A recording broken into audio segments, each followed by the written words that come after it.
नमस्कार मंडळी. भूतांच्या गोष्टी ऐकायच्या आहेत का? हो.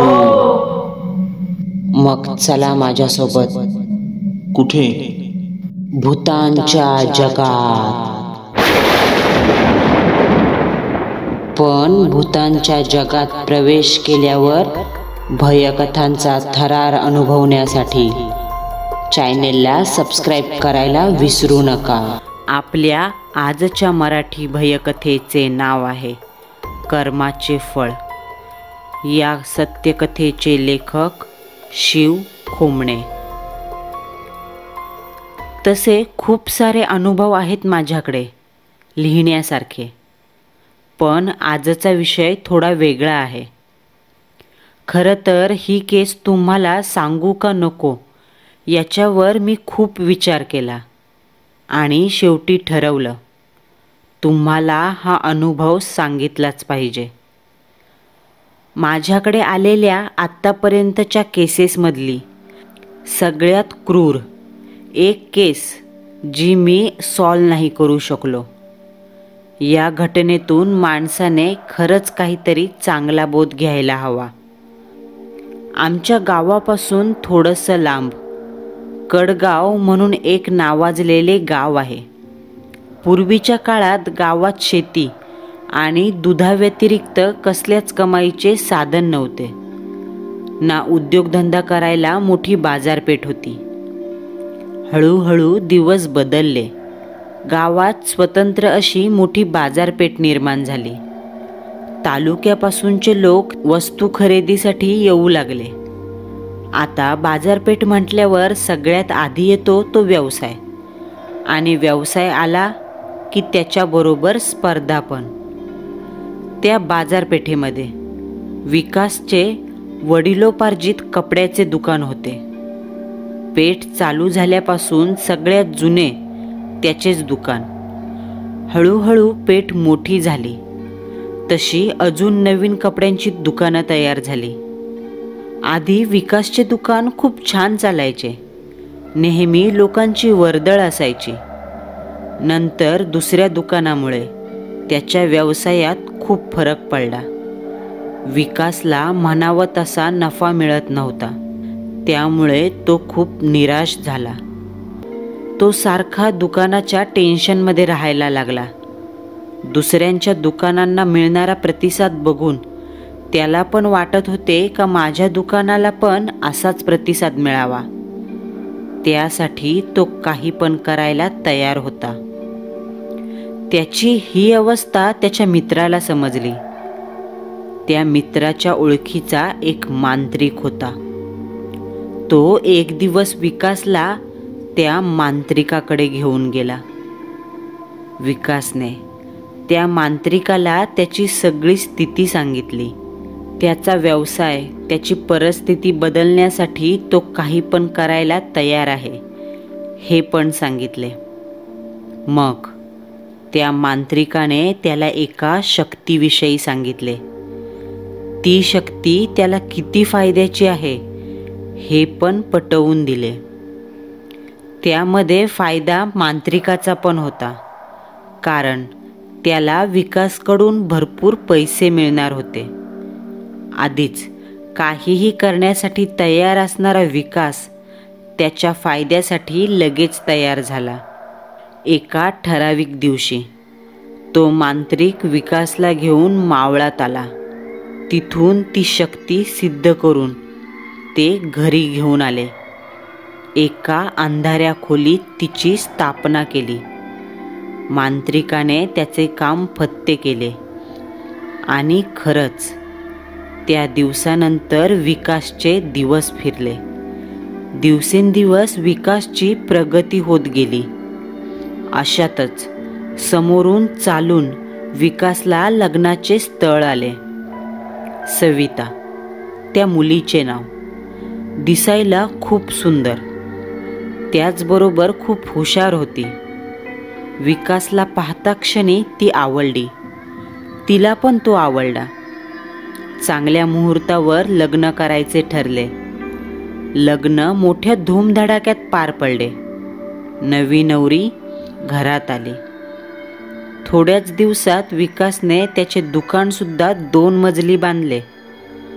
त्या शक्तीला बसवलेल्या खोलीत सविताला मात्र जाण्यासाठी मनाई होती. ती पण तिच्या घरच्यांनी सांगितल्याप्रमाणे त्या खोलीकडे कधी जात नव्हती. ती नेहमी तिच्या नवीन आनंदी संसाराच्या स्वप्नात मग्न असायची. तिला काय माहीत, या आनंदाला कोणाची तरी वाईट नजर लागणार होती. अशातच एक दिवस काही कामानिमित्त विकासला बाहेरगावी जायला लागणार होते. त्याने त्याच्या वडिलांना त्या शक्तीला रोजचा नैवेद्य ठेवायला सांगितला आणि तो कामासाठी बाहेरगावी निघून गेला. तसं दररोजचं नैवेद्याचं ताट सविता तयार करायची. आज पण सविताने नैवेद्याचं ताट भरलं. ती ते ताट घेऊन बाहेर आली. बाहेर हॉलमध्ये कुणीच नव्हतं. बहुतेक तिचे सासरे पण बाहेर गेले होते. ती परत माघारी फिरली. पण परत तिच्या मनात आले, हे रोज कोणाला नैवेद्याचं ताट घेऊन जातात हे बघूया तरी. ती परत त्या खोलीच्या दिशेने गेली. दरवाजा उघडला. खोलीतील लाईट लावल्या. समोर पडद्याआड काहीतरी होतं. तिने हळूच जाऊन पडदा बाजूला केला, तर ती शक्ती गोट्या स्वरूपात तिच्या समोर होती. तिने ते नैवेद्याचं ताट त्यांच्या समोर ठेवलं. ती शक्ती तिच्याकडेच पाहत होती. त्या वाईट शक्तीची वाईट नजर तिच्यावर पडली. त्या शक्तीला ती पाहता क्षणी आवडली. इतकी आवडली की त्या शक्तीला आता तिचा उपभोग घ्यायचा होता. ती लाईट बंद करून बाहेर आली. खोली बंद केली. सविताने दिवसभर तिचे काम केले. विकास कामानिमित्त बाहेर गेला होता. त्यामुळे ती एकटीच तिच्या खोलीमध्ये झोपली. निम्म्या रात्री कसल्या आवाजाने ती जागी झाली. तिने उठून पाहिले तर कुणीच नव्हते. ती परत जाऊन झोपली. काही वेळानंतर अचानक कोणीतरी तिच्या शरीरावर बसलंय असं तिला जाणवायला लागलं. तसे तिने पटकन डोळे उघडले. एक काळा माणूस तिच्या शरीरावर बसला होता. एक प्रकारचे आसुरी हास्य त्याच्या चेहऱ्यावरती होते. ती खूप घाबरली. तिला काही कळायच्या आत त्याने तिच्या पूर्ण शरीराचा ताबा घेतला आणि एका क्षणात होत्याचं नव्हतं करून टाकलं. ती फक्त तिच्या उघड्या डोळ्यांनी अश्रू ढाळत पाहत होती. काय करणार बिचारी. तिच्या नवऱ्याच्या चुकीची शिक्षा तिच्या वाट्याला आली होती आणि ती पण कधी न संपणारी. तिच्यासोबत रोजच असं घडू लागलं. विकासने विरोध केला तर त्याच्या विरोधाची शिक्षा त्याला खूप मोठ्या नुकसानीच्या स्वरूपात मिळायची. सविता खूप काही भोगत होती आणि विकास फक्त पाहत राहण्यापलीकडे काहीच करू शकत नव्हता. त्याने त्या मांत्रिकाकडे मदत मागितली, पण दुसऱ्याच दिवशी त्याला कळाले की तो मांत्रिक हृदयविकाराच्या झटक्याने मेला म्हणून.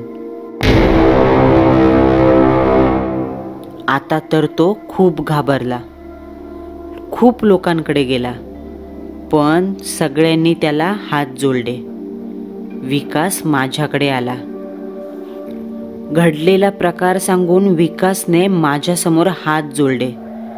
माझ्या बायकोला वाचवा, मी तुम्हाला हवं ते देईन असं म्हणून तो गयावया करू लागला.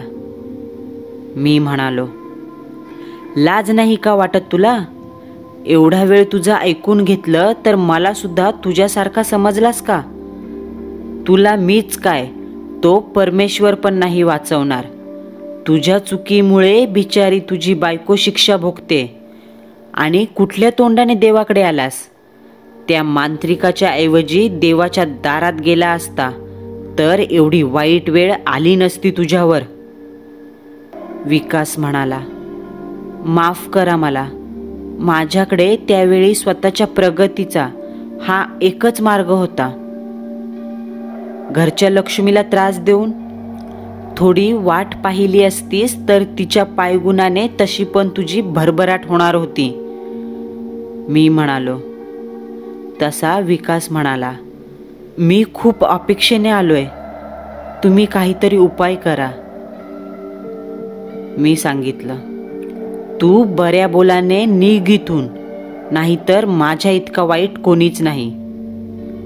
तो रडत रडत बाहेर जायला निघाला, पण त्याच्या त्या खोट्या अश्रूंवर मी लक्ष दिलं नाही. तो निघून गेला. तरी माझ्या मनातून ही गोष्ट जात नव्हती. त्या बिचारीने काय वाईट केलंय? त्याची शिक्षा तिला का? मी तिला वाचवू शकतो. दुसऱ्या दिवशी सकाळी मी त्याला हेच सांगायला फोन केला का मी येतोय तुझ्या घरी. तर समोरून कळालं, सविता रात्रीच गेली. हे काय घडलं होतं त्या बिचारीसोबत? आता मी पण काहीच करू शकणार नव्हतो. काही दिवसांनी कळालं, विकास पण कुठेतरी निघून गेलाय. नंतर त्याचे आई वडील ते घर सोडून भाड्याच्या घरात राहायला गेले. शेजारचे लोक अजूनही बोलतात. त्या घरातून मोठमोठ्याने रडण्याचे आवाज ऐकू येतात. सविताचे फक्त शरीर सुटले, पण आत्मा अजूनही त्या वाईट शक्तीच्या ताब्यात आहे आणि तो ती क्रूरता अजून पण तिच्या सोबत करतोय. मंडळींनो, माणसाला आयुष्यामध्ये सगळंच लवकर मेहनत न करता हवं असतं. म्हणून माणूस असला वाईट मार्ग निवडतो आणि चुका करून बसतो आणि मग अशा स्वरूपाची भयंकर शिक्षा भोगतो. खरं तर कष्टाने मिळालेलं टिकतं आणि असल्या शॉर्टकटने मिळवलेलं नष्ट होतं.